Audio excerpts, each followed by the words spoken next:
Oakwell Hamlet has a problem.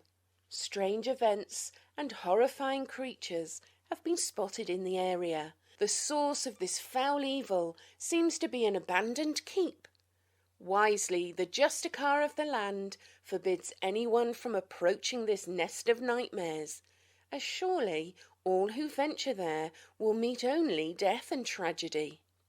However, a group of villagers, along with a small menagerie of faithful animals, have decided to investigate the keep, led by enigmatic Froge, who no doubt has a magnificent destiny awaiting him. Meanwhile, from afar, 4 mysterious figures are observing these possibly brave and definitely foolish souls by magical means. Mere moments after reaching the keep, our group of would-be heroes are set upon by malignant vine-infested corpses, and several of them are murdered. Horribly. Ever the leader, Froge leads his companions into death, as he is the first to be rent to pieces by the vicious plants. Inspired by Froge's sacrifice, the survivors vow to cleanse the evil and push forward into the cursed keep. Inside, they encounter malformed abominations that once were villagers.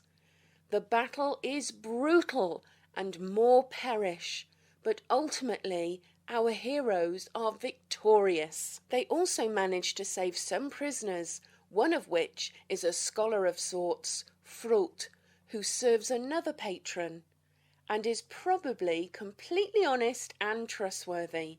He offers them a gold reward should they retrieve an old and probably worthless ring for him. The rest of the prisoners pledge to aid our peculiar hero collective and join them in the cleansing of the keep. The further they go, the higher the body count, but also the better armour and weapons they manage to find, until there is only a handful of survivors who find themselves at the edge of a vast underground ocean. In the distance, a zuggurat crawling with twisted villagers and a strange ship waiting to take them across the still, black water. How are the patrons involved? How many more will die fighting this evil? Will Grawl ever make his mother proud? Let's find out now on Pawns and Patrons.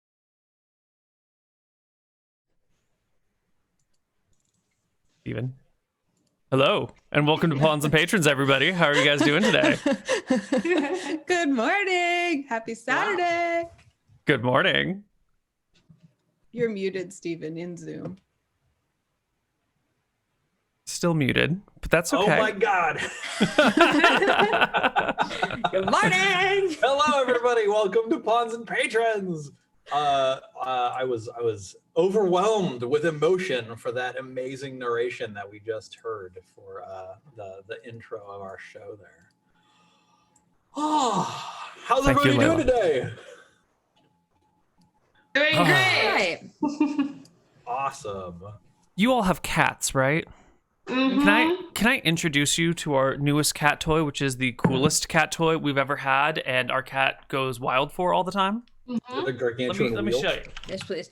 It's I want to say, taking bets, cardboard box, paper towel tube, it's Q-tip. Q-tip. It's a Q-tip. Q-tip. Whoa! Choice. That's a Three-way tunnel.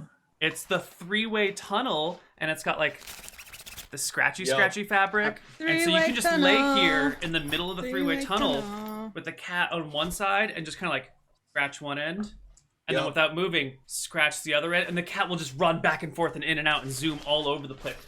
Bells in it, and you can see shadows through it, so we can like see the finger coming. Yes. You know, It's a cat That's the best trap. part.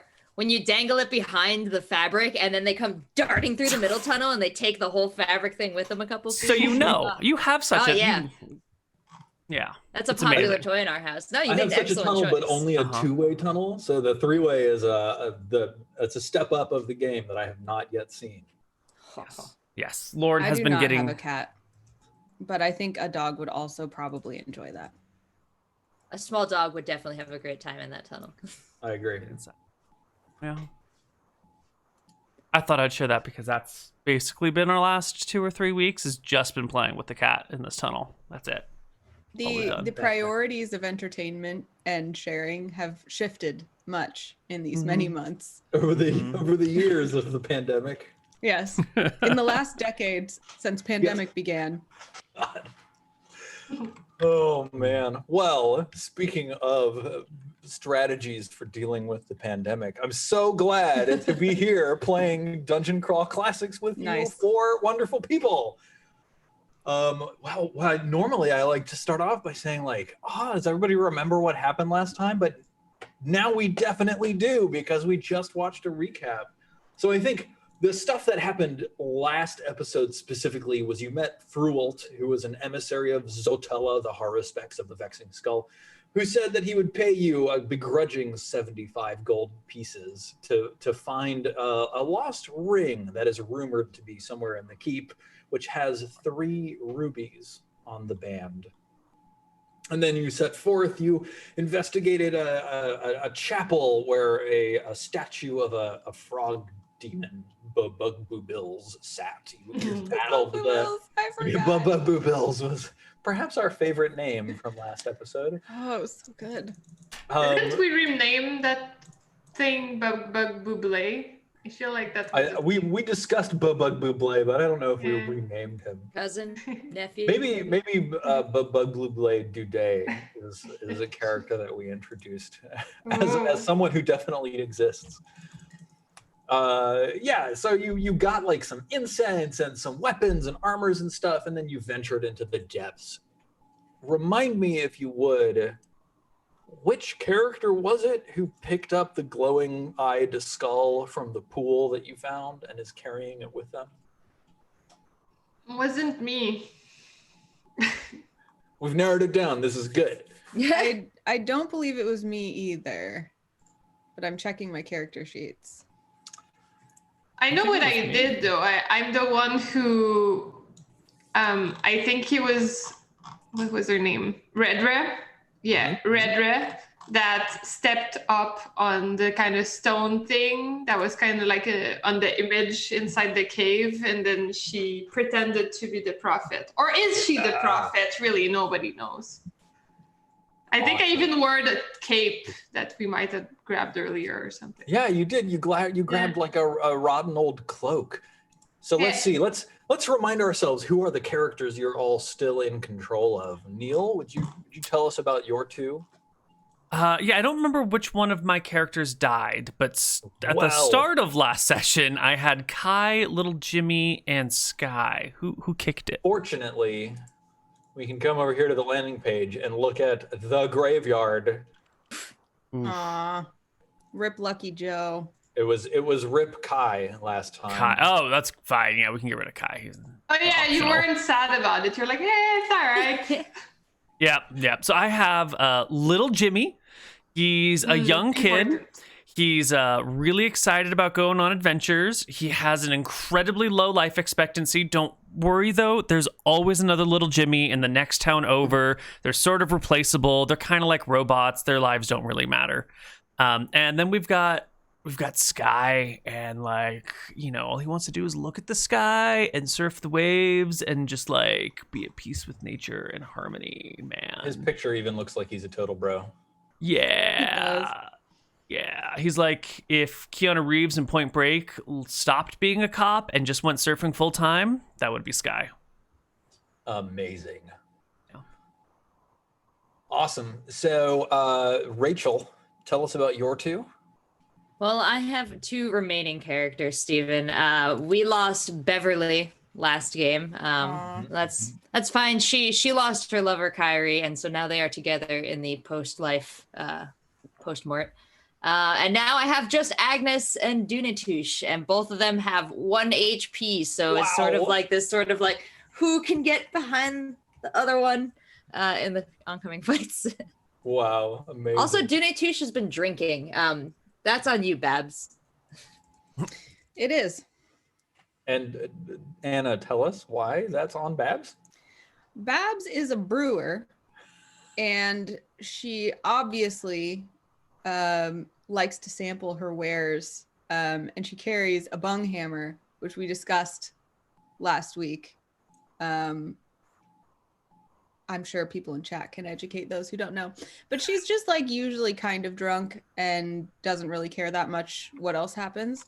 And then Fran, the horse lady, is probably my longest standing character, I think. And she's just kind of like begrudgingly picking up the pieces of all of the past characters who have died before, including a growing herd of animals.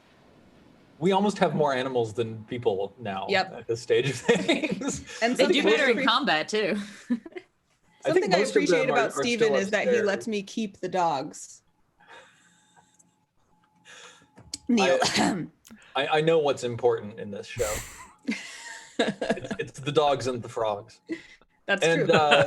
Jen, you've got a handful of characters remaining as well, including one very important character. Yes. And I also know that you wanted to introduce a charity that you are helping raise funds for today. So why don't you talk about your characters and then lead forth?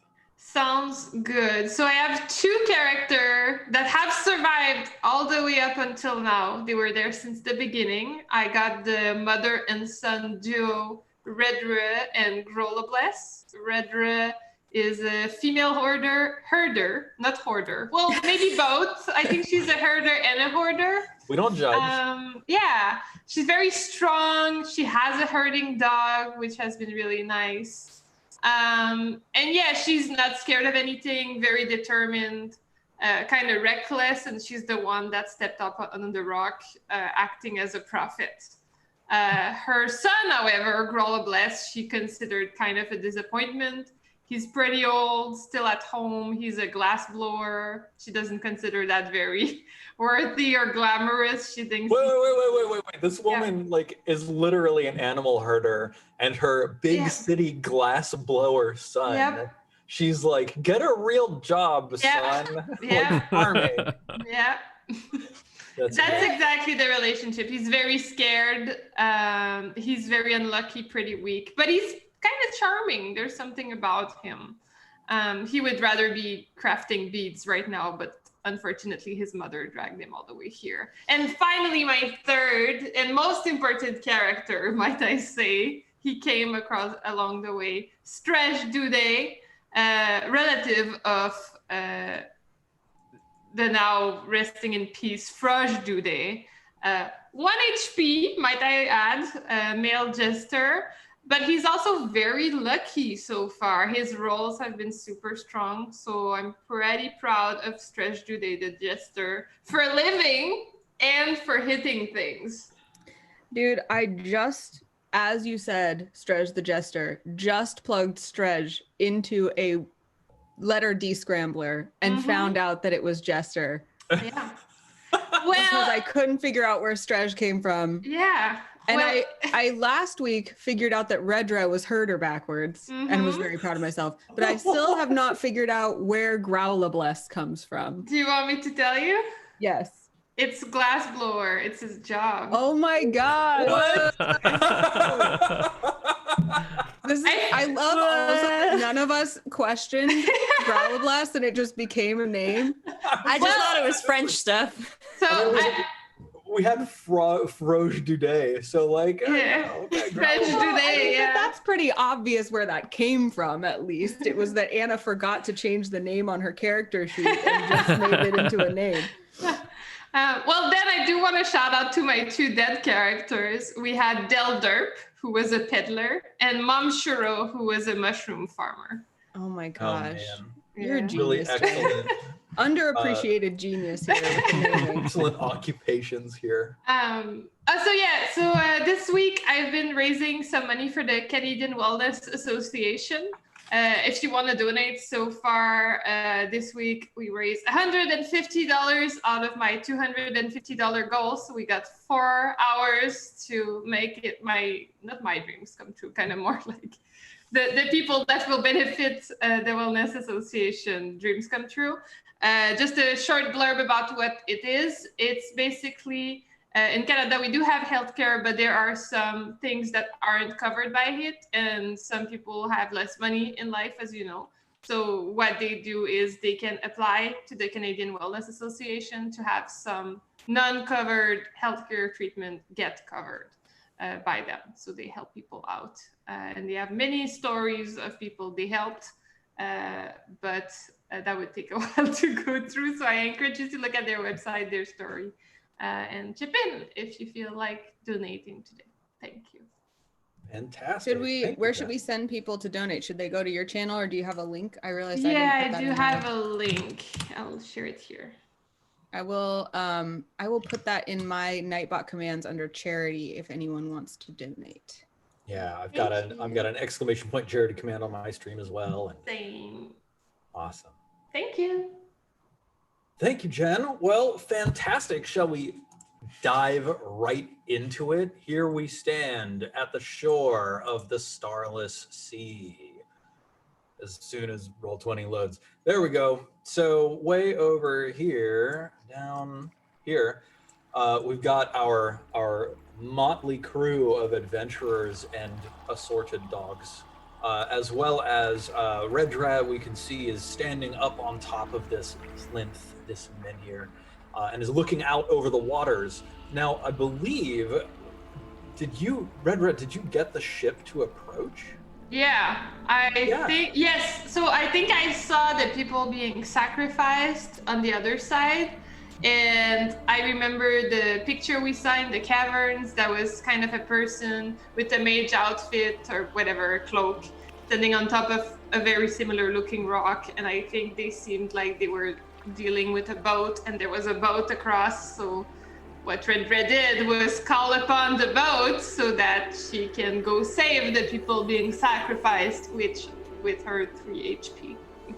Yes. That sounds reasonable. I've just popped out this collection of murals that we saw in the previous room.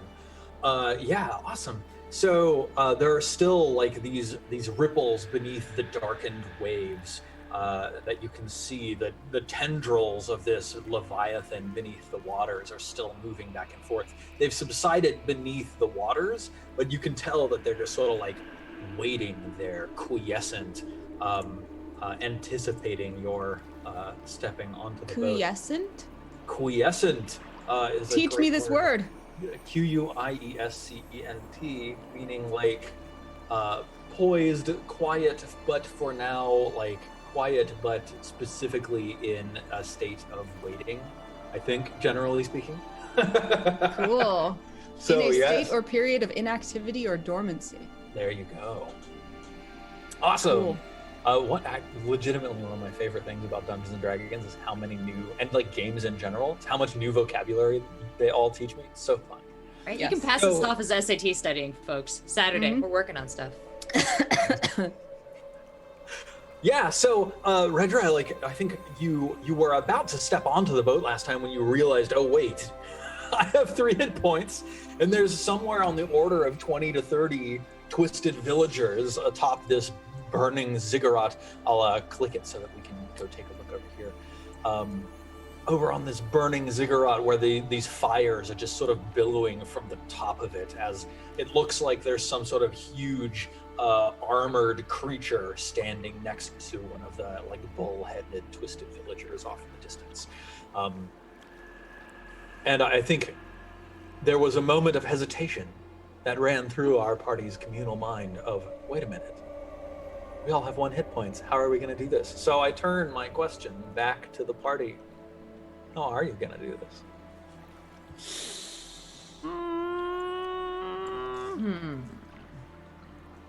Important question.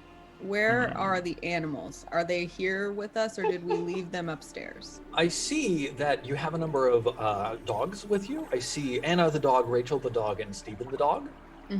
All here. But I believe that Grand Neal the goat and a number of horses were wary about like entering a darkened doorway and descending downstairs. So we left them up in the courtyard above. Let me just go take a look really quick. I see. I think we tied them up out front. I see. Yeah, Neal the horse, yeah. and Gotoviev the goat, tied up next to the tree, under which you have buried a number of your fallen companions. Roger that. Okay. Yep. I'm up to speed now. And Fran the horse lady is taking care of Rachel and Anna, and I believe one of Jen's characters has Steven the dog. Yes. Makes sense. What do we do? Man. I felt much more courageous last episode when it was ending. Right now you're like now it's like, oh no. I was like, what was this energy? All Fran of our looks around. bullishness is gone. Fran looks around and says, "Does anyone have anything to throw?" And she just holds up her melee weapons, and Babs holds up her melee weapons. What melee weapons do Fran and Babs have in their hands right now? Fran is holding a mace and a cudgel. Just two of them? Yeah, In the same hand or in separate hands? separate hands. Okay, cool. And Babs is holding up a bung hammer and a pitchfork. Amazing. So I have a question. How different physically are Twisted Villagers from like me? Dramatically and immediately recognizably. Like they're all covered in fur and like hunched over and you know they look kind of gross and like maybe diseased or like flea bitten or something like that. So there's no passing for a Twisted Villager. Well, I mean, unless you could like cover yourself in gross disease-ridden fur or something like that, like hunch yourself over, you know.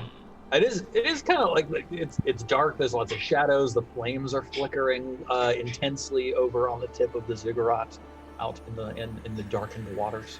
Yeah. What can we tell about the crew of the approaching ship? Are they Twisted Villagers as well on there? You can tell that there is no crew. Oh well, so it's our boat. Ship. It slides silently across the waters without any movement. What about the Chaos Leviathans in the water? Do we just see the 3? Are there more? I think last time you saw like 3 large tentacles erupt from the water. Let me see. Who are you looking through? Through whose eyes are you looking, Neal? Sky's eyes. The ones that can really like take in the whole world. Yeah, awesome. Yeah, roll against your luck. Just like roll and try to roll under your luck. Okay then. That's not great. No. No, my luck is 9. Up on my side yet? Oh yeah, totally. The connection to the server has been interrupted. So, what result did you roll? I rolled a 19. Well, that is not lower than your luck of 9. So you know, you saw 3, but you can't make out from the ripples across the water whether there are more or you know what might be going on here. So I think what happened was that I tried to call forth the ship when I got on top of the rock. So is it coming to us? Yes, yeah, I remember at the last episode, the prow of the ship had like just positioned itself immediately off of the rock. You could, it's a little bit of a precarious step. Yeah, Red Ray, I'd like to say she didn't really, like she hesitated for a second, but she ceremoniously and with confidence, at least pretend confidence, walks onto the ship as she puts her hands outwards with her big leg. I imagine she has long sleeves somehow for this moment. And she walks on the ship and she says, "Onwards, my friends!" Redra, great intention. I love what you're hoping to accomplish here. But before would you also roll against your luck, trying to get lower than your luck of 9? Yeah, well, I kind of like, I was expecting this to end poorly, but I think my character is going for it. Like, this is just one of those moments. She feels like she's the chosen one. Luck, 9. Amazing. Okay, Redra. My luck is 9 as well, by the way. You're about to, yeah, fantastic. You're about to step forwards onto the prow of this ship, and you notice the water down below you bubbling and boiling, and you get stricken with a holy vision. Ooh. You see, Redra, in the image on the mural, you can tell that there's more going on than just a person wearing a holy cloak. Wait, cancel the changes to that. Show the players. You can tell there's more going on here than the person wearing a holy cloak. There's like some lines up on top of the person and some swirls down below them, and you remember the incense that you picked up earlier from the chapel of this very keep. And I take the incense and I try to light it up. That's how it works, right? Yes, you do burn incense in order. Yeah, so I burn incense with confidence. Are you just holding it in your hand? I think I would wave it around to kind of spread you like this cone of incense that you lit the tip of, and you're just sort of like waving it in your hand. Yeah, I'm trying to do swirly patterns. Incredible, amazing, I love it. And I'll probably start talking to the Chaos Leviathan. I'll say, Leviathan, my Leviathan, guide us to the, how is it called? How would you describe the thing where people are getting killed? The ziggurat? The ziggurat! That's what I say. Okay. So the rest of you watching from the shore, you see Redra pull out one of these 3 cones of incense, light it, and start waving it around. And then, as soon as she does, and she's chanting and shouting to the Leviathan and, whatever, 4 more tendrils burst forth from the water to join the 3 that you had seen before. That is not the desired effect. Are they touching the ship at all? Or what's their interaction like around the ship? Do they avoid it? They're like immediately around and adjacent to the ship. Yeah, let me just put all of these on the token list. Oh, hi, see some more. Very nice. Yeah, that's not scary at all. That's exactly as planned. Yeah. Convenient. Now, in fact, actually, these tendrils arise up and Redra, you have a moment where you can almost read like words and holy sigils written into the shapes that these tendrils are making as they coil into the air. But they sort of like twine their way through the smoke from this incense that you're wafting around, and they seem to sort of shiver in ecstasy as they contact this substance. And then they subside. They lull down into the water, and the surface of the water grows placid and smooth. And then I say, to the ziggurat! Amazing. Now, I'd like to turn the camera back to the rest of the party, standing on the beach, watching Redra summon forth and then quell a giant chaos leviathan. How do you all feel about sailing to the ziggurat with your current state of preparation? I like the addition of the word with your current state of preparation. Do we bring rope, guys? Do we have rope? A 10-foot pole. We do. I legit have a 10-foot pole. Okay, then we're great.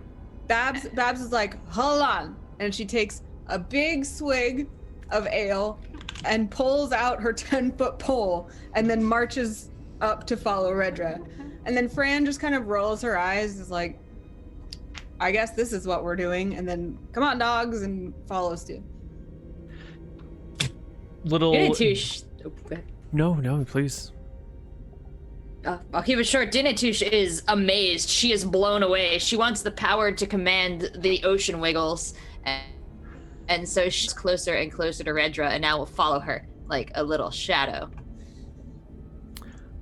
Little Jimmy will take the tabard, the silk tabard with the symbols of chaos on it, and present them to Redra, who's already doing the incense thing. Let's make her the whole 9 yards.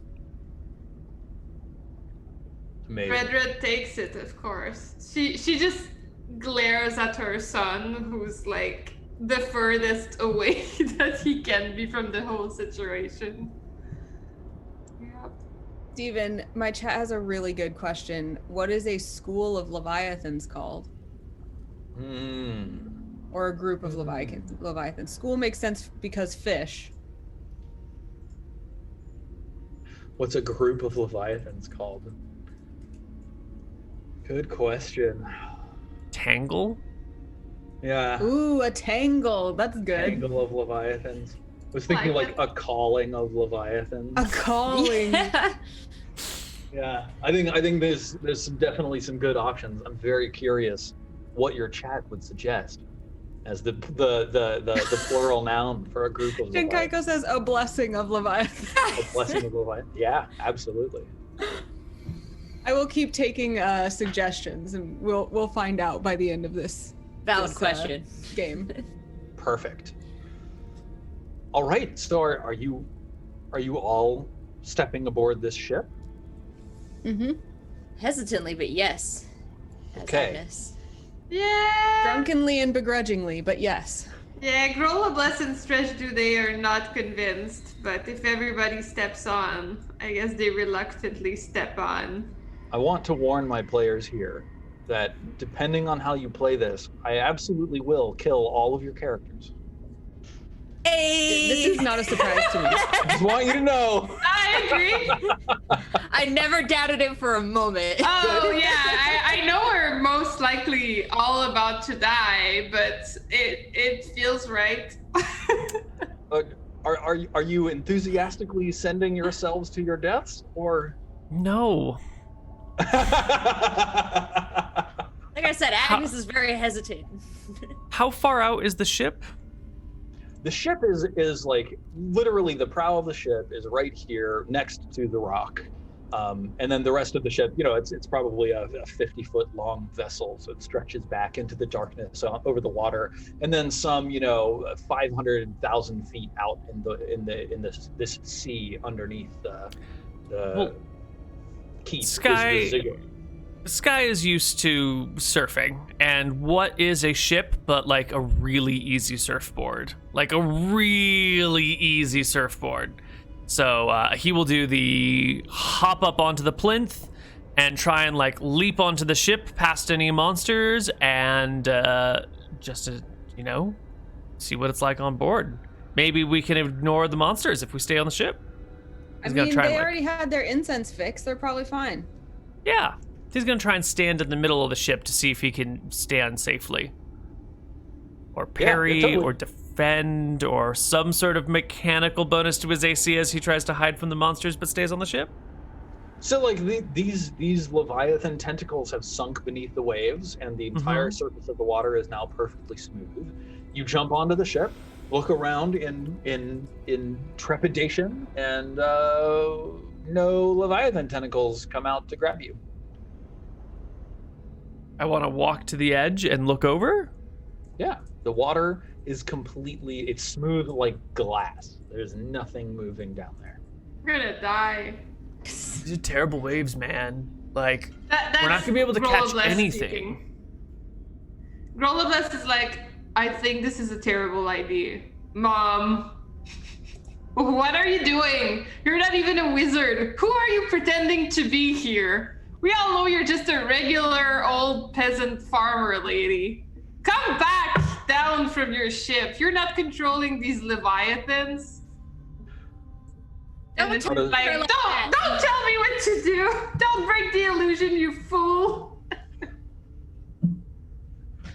So I don't know. Grolobus would be into staying back, but if everybody goes on, I think he would go on.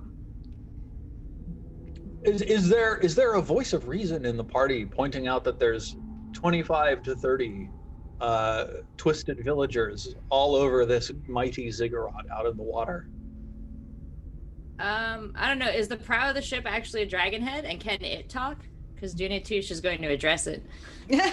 I think you should definitely address it. It absolutely is a dragon head. Don't know if it can talk yet.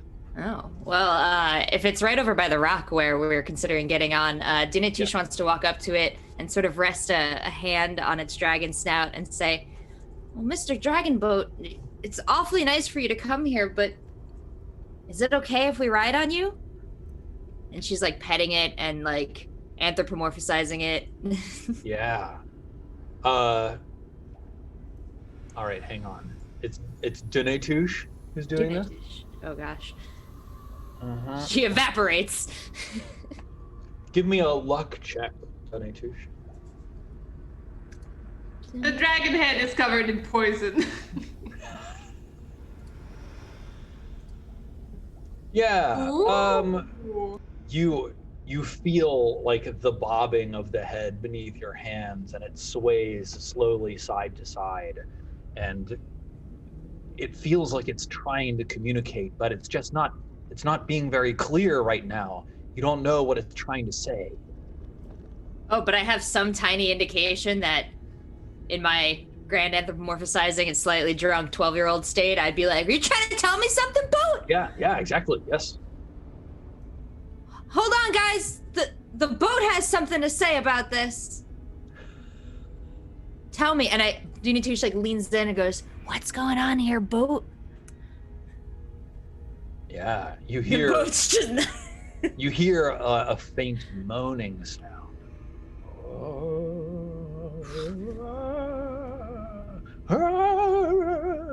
Denetouche flies backwards and like startles and falls on her butt and then like scrambles away from the boat and she goes, I'm not getting on there. The boat said no. Grolabless steps back and is like, aha, I knew it. I knew it was a terrible idea, Mom. You're completely wrong with this whole situation. And then he looks around the cave to see if there's anything else. Like, are there, I don't know, is there an opening at the top of the cave? Are there some pillars that look like they're crumbling? Is there anything that stands out besides the ziggurat and the twisted villager?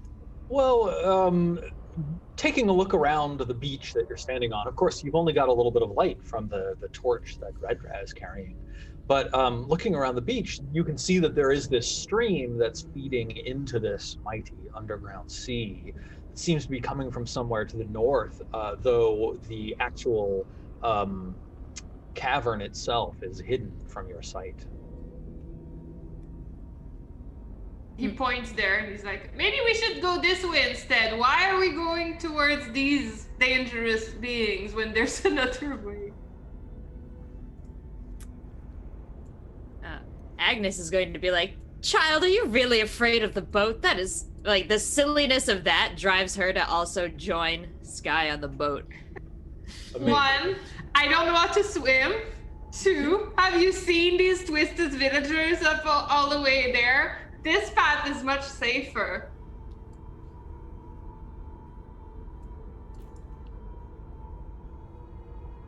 You're being a coward, son. Anna, is Babs also on the boat?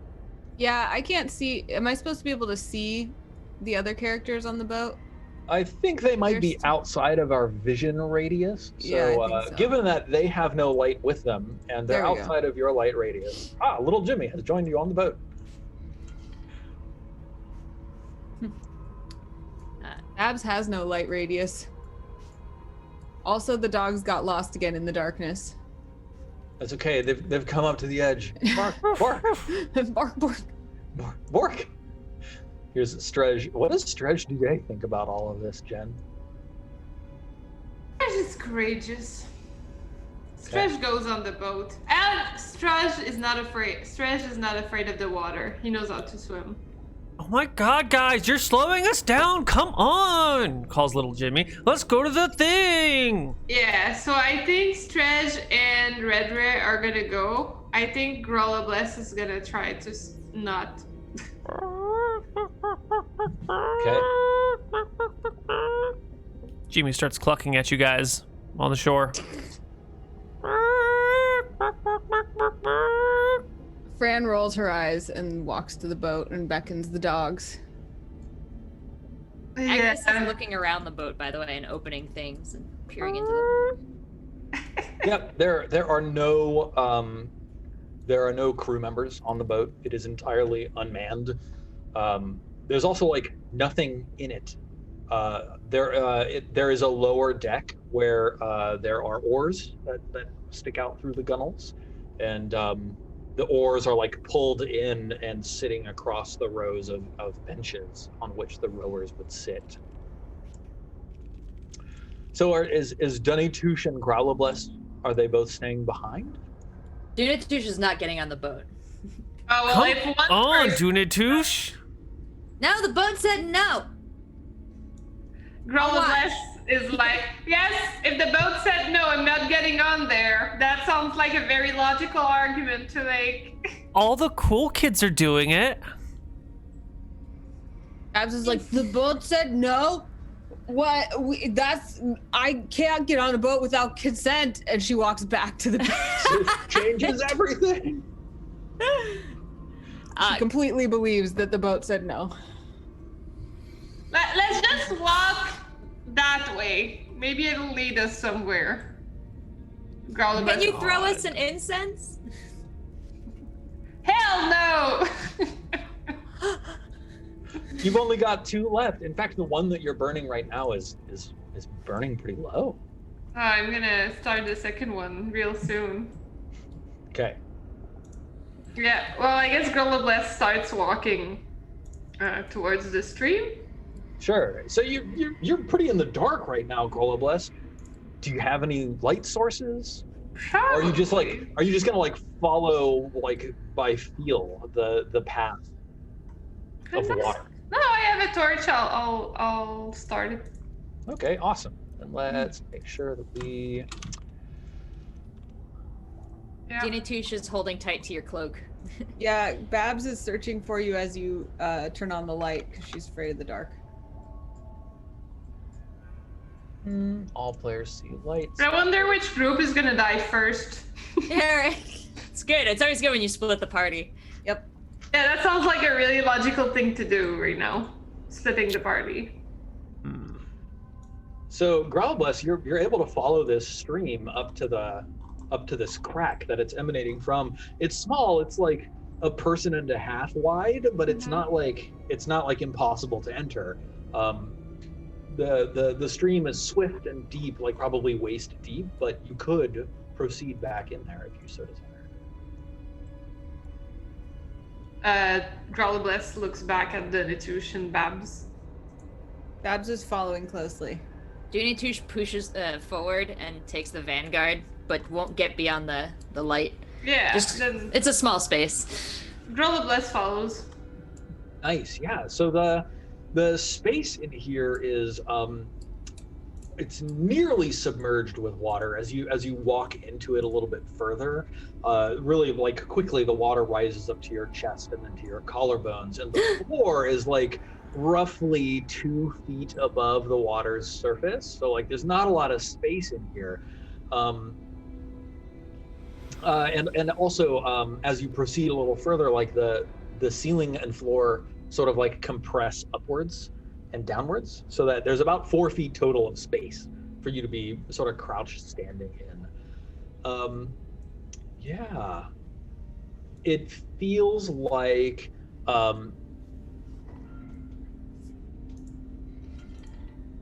right. So like all along the banks of this pool in here, there are like skulls sort of like buried in the silt and along the walls that sort of peer at you with their empty eye sockets.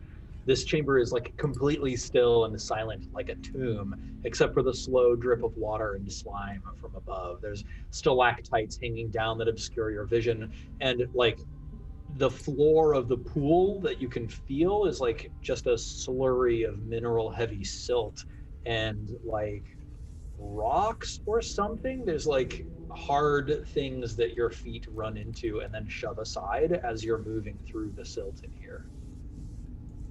Can Dunny-Touche hold a dagger? Because she's thinking of those fleshy like tentacles above the water and just really afraid one of those is going to pop up in here.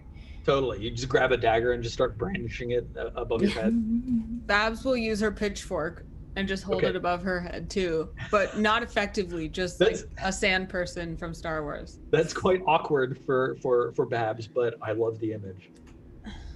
Well, Grolobless is just holding up the torch, trying to get it not to get extinguished by the water. Fantastic.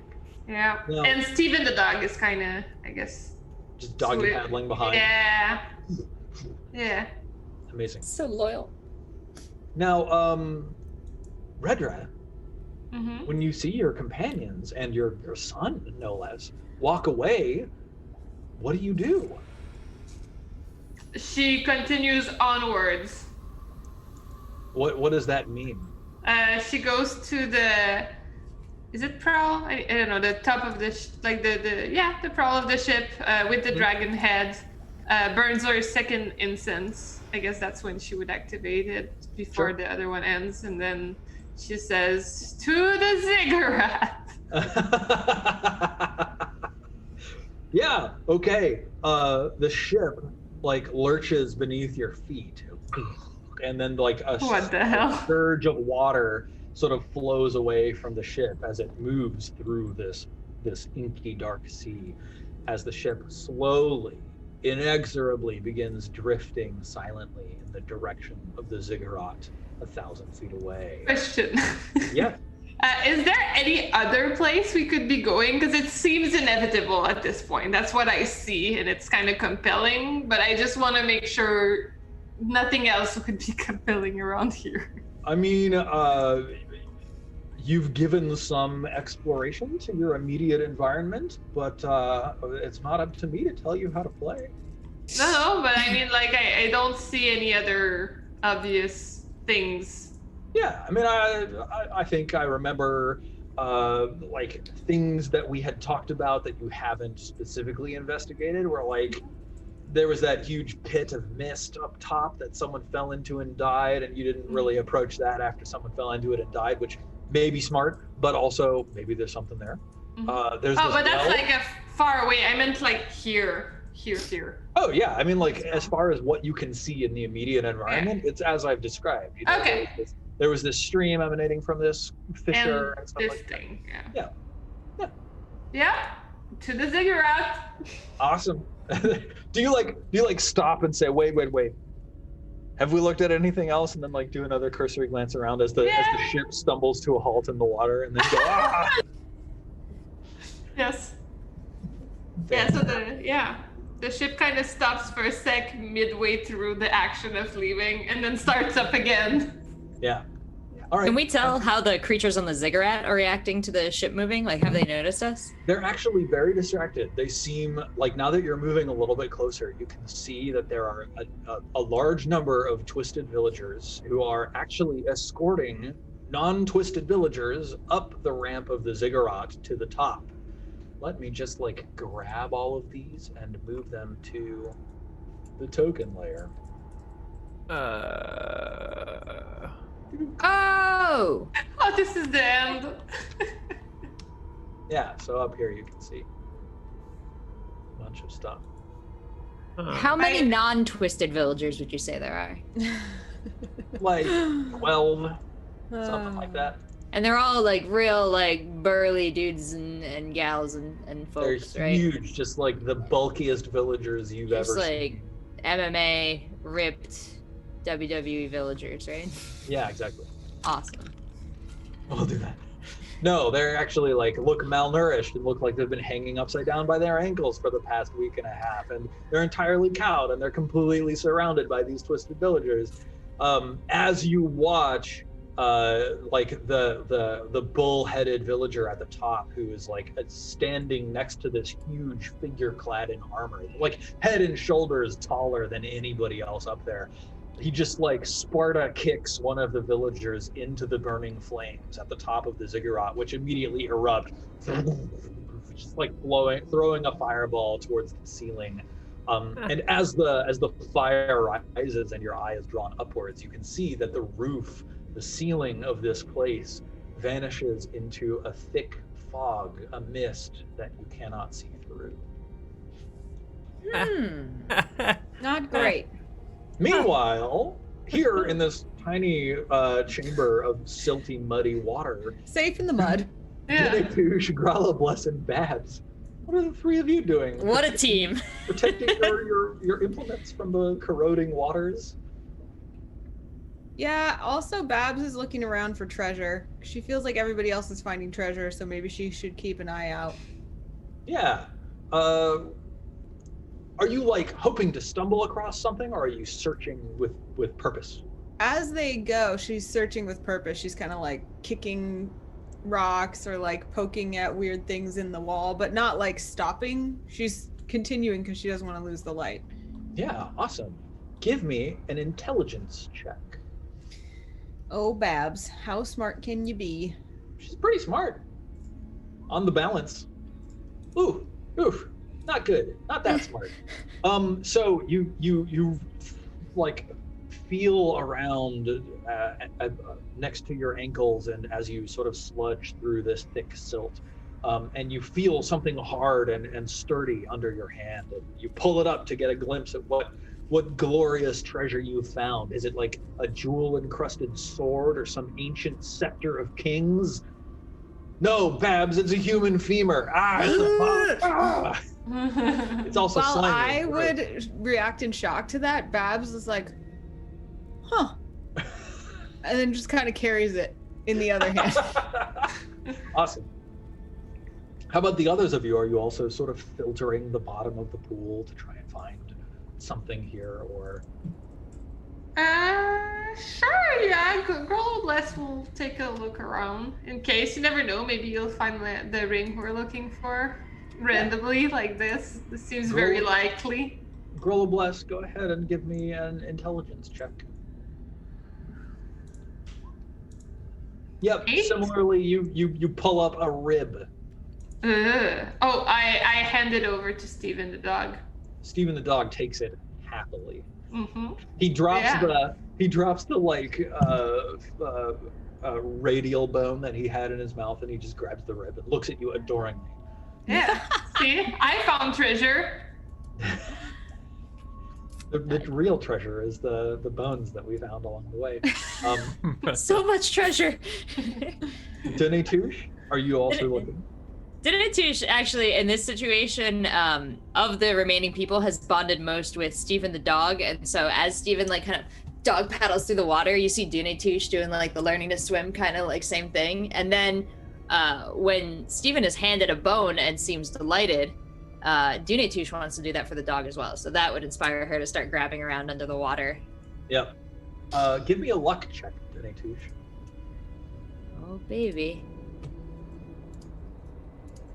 17. Donatouche, you reach out a hand, you feel something hard, and you pull it up into the light, and it's worthless. This is not going to be satisfying to a dog at all. It's a ring with 3 rubies on the band.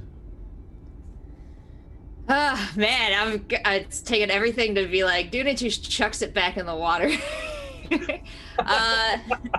Donatouche is like, puts it on her thumb, because it's probably the only finger that it would fit on, and then just starts fishing around in the water again. Awesome. Yeah. Your thumb tingles. Like in a bad way?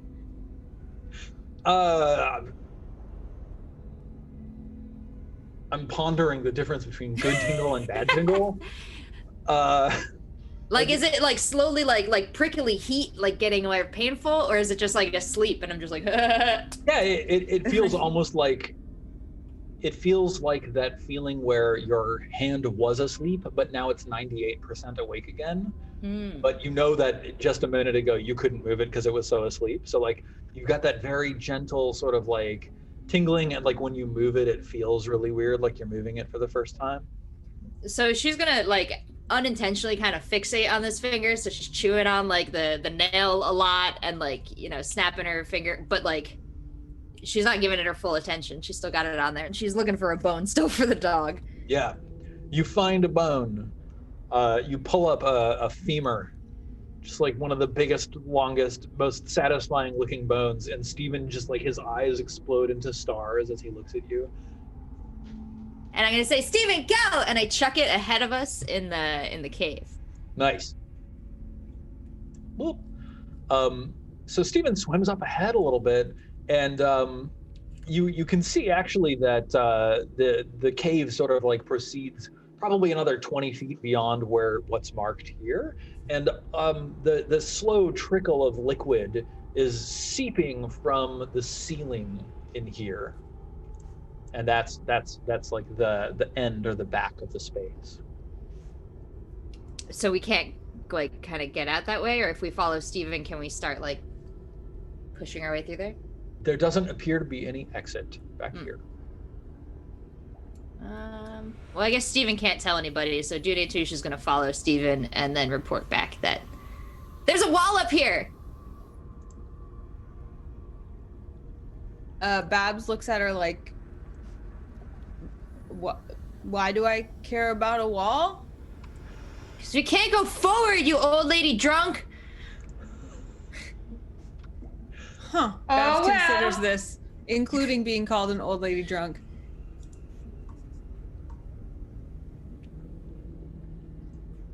That's it. I think that's it. Touche comes back and is just like unaware that she has insulted you, and she does grabby hands for more drink. Growl less. Oh, go for it. Sorry. Babs will like consider this and just kind of like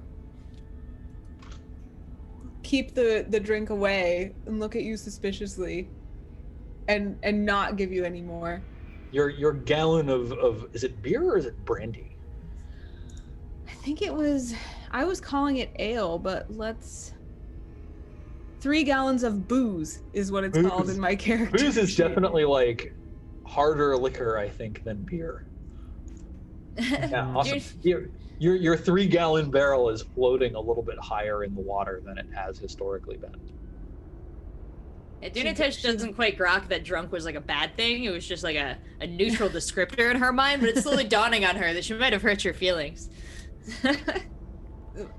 Just between you and me, the drunk part was not what hurt her feelings. The old lady part was. Also, growing old in this world is quite the compliment and quite the achievement. So again, Dunatish mystified that she has hurt you at all, but slowly really learning these things. Really good point. Growlabless learning that it's kind of there's no more like. Does he see that it's the end of the end of the path? Okay, so he's like, well, I guess we're done exploring the whole caves. The only thing to do now is to go back home. So true. I guess that makes sense. What about the other people? They took a boat. Oh, that's right. They went somewhere else. Okay, let's go home. Come on, Steven! Yeah. Dunatish loves Steven now. Well, at least we found the treasure for Steven the dog. Steven is rich. Yeah. So yeah, I guess we're gonna come out of this place, and I would still take a look at what's going on with the boat. I would imagine it sailing away, right? The boat is proceeding at a very slow pace, but stately, sliding across the water like some sort of, the barge of Charon, ferrying these poor souls across the river Styx. There's no sign of these Chaos Leviathan tentacles, but on the prow of the boat, you do see Redra standing, wearing the Chaos cowl and holding it high, one of the cones of incense. Yeah, I kind of wave at them. Has your mom always been a Chaos Lord? Dunatish asked Growlabless. She's literally just a farmer. I don't know what she's doing. She's being ridiculous. This is why I didn't get on the boat. This is gonna end poorly. What are they gonna do anyway when they get there? Look at all these twisted villagers. What do they... We can't do this. This is ridiculous. They're all gonna die. I scream out, you're all gonna die. The cavern echoes, all gonna die, all gonna die. For those of you who are on the boat, what are you doing now? It looks like those normal villagers are totally being escorted to the top and kicked into the fire. But like, maybe if we kick the guy who's kicking people into the fire, it'll all be over. Fran nods appreciatively at an what she considers to be an uncharacteristically solid plan from this group. On the other hand, if we get up there and that like doesn't solve the problem, there's like no time to come up with a plan B. So, you know, we should all like sit down and talk about this for a little while, you know, tell you how we feel about this course of action, you know, like get in touch with our real emotions on what we might have to like do here. All of a sudden, Sky, the boat lurches to a halt. Bummer. You look up, and you're approximately 50 feet away from the ziggurat across the water. Right. And that, I think, is where we should take our first 5-minute break for the evening.